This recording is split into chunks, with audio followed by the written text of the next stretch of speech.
These peanut butter cookies are so good and they only have 3 ingredients. For our peanut butter cookies, I've got the oven heated up to 180C, which is 350F. And I've got 250 grams of peanut butter, smooth peanut butter in my bowl. And I'm going to add in a couple of 100 grams of brown sugar, 200 actually. And then just a teaspoon of baking powder. And we're going to mix that, kind of cream that together. So just with a spoon in the bowl, mixing. It's actually pretty easy to do because the peanut butter is quite soft. Just an egg goes in, and I'm just going to mix until that's combined now. A tray lined with baking paper. So I'll just get teaspoonfuls, kind of large teaspoonfuls of the mixture and roll them into little balls and just try and keep them about the same size and just squish them down a bit. And I'm going to sprinkle mine with a little bit of salt just to balance the sweetness, but you don't have to do that at all.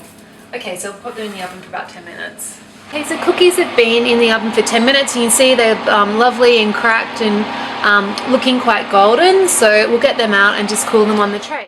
So I hope I've inspired you to get into the kitchen and make some cookies. But before I go, I just better introduce myself. So my name's Jules Clancy. I live in Australia and I used to be a food scientist, but now I'm an extremely simple cooking coach.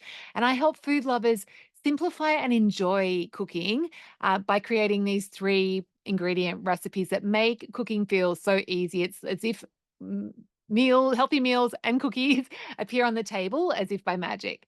So one of the things that makes my recipes unique is the simplicity, but the other thing is that I always include a list of variations in case you're missing or you've got an ingredient or you've got a dietary requirement that you need to cater for. So with the cookies, if you've got a nut allergy, you can make them with I've made them with tahini, or you could use other nut-free nut butter substitutes. The thing is that depending on the one you use, the texture can be different, and just be prepared that they may spread more if you're using like tahini, but they will still taste really good. The other variation I think is really amazing with these cookies is to make a chocolate chip version. So get some chocolate chips and throw them through the dough, or chop up some chocolate chunks. I often do that. And the other variation is they make really delicious ice cream sandwiches. And actually, speaking of ice cream, I've also crumbled up the raw cookie dough and then stirred that through vanilla ice cream. And it's just cookie dough ice cream is so good. If you needed it to be egg free, I haven't ever tried this, but I think you could do it with a flax egg, like a egg substitute. So definitely, if you try that, let me know in the comments. And what else? Oh yeah, and I have done a sugar free version, but it wasn't really that good. So let's just pretend if you're gonna have it, make sure you have it with the full sugar.